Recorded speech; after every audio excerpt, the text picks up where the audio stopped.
Bonjour Amélia, j'espère que ça va bien. Tu trouveras ici mes commentaires, ma rétroaction concernant ton dossier de candidature. Alors, débutons avec la lettre de motivation. Somme toute, là, une excellente lettre. Cependant, il faut vraiment faire attention à ton français. J'ai trouvé beaucoup de fautes d'orthographe.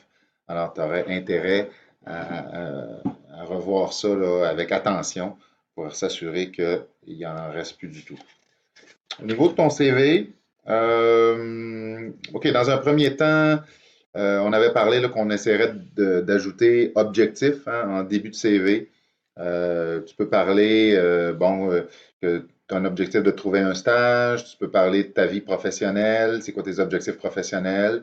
Tu peux en profiter pour glisser quelques-unes de tes compétences clés à l'intérieur de ça. Ensuite de ça, tu parles de compétences linguistiques, qualité personnelle, ça va. Tu ne parles pas d'informatique. Euh, je pense que ça vaut la peine. Vous avez développé au Cégep de Granby là, au moins Word, Excel, PowerPoint, qui sont pas, qui sont des logiciels très en demande.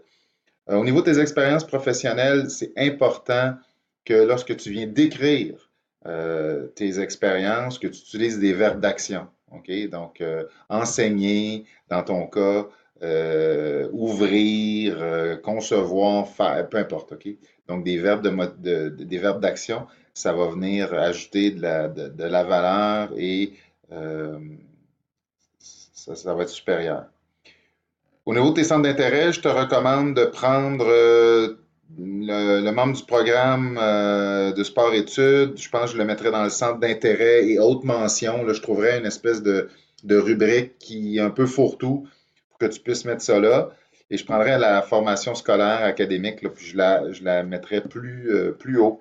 C'est quand même quelque chose de fort là, que tu as, un diplôme d'études secondaires, un diplôme d'études collégiales. Au niveau de ton LinkedIn, tu pourrais, là, sur ta page d'accueil, l'objectif de carrière que tu as développé, tu pourrais peut-être le modifier puis t'inspirer de ça ici. Je pense qu'au niveau de tes expériences professionnelles, tu devrais ajouter des détails et t'inspirer de ton curriculum vitae, parce que c'est fait là-bas. Et au niveau de la formation, ben, oublie pas de mentionner ton diplôme d'études secondaires. Moi, je ne le vois pas ici. Compétences et recommandations. Au niveau des compétences, n'hésite pas à bien scruter là, ce qui est disponible, puis à t'approprier ce qui te représente pour te mettre en valeur. Carte d'affaires, ah, écoute, tu as fait une faute d'orthographe sur carte d'affaires étudiant, c'est ANT. Bon, écoute, ça serait important là, de changer ça, parce qu'on le voit tout de suite, là, cette faute-là. Donc, ça résume un peu les commentaires que j'avais. Si jamais, toutefois, tu veux plus de précision, je t'invite à prendre rendez-vous avec moi sur le lien que j'ai déposé sur Léa. Sur ce, je te souhaite de trouver un stage à la hauteur de tes attentes et je te souhaite une bonne fin de journée. Merci. Bye bye.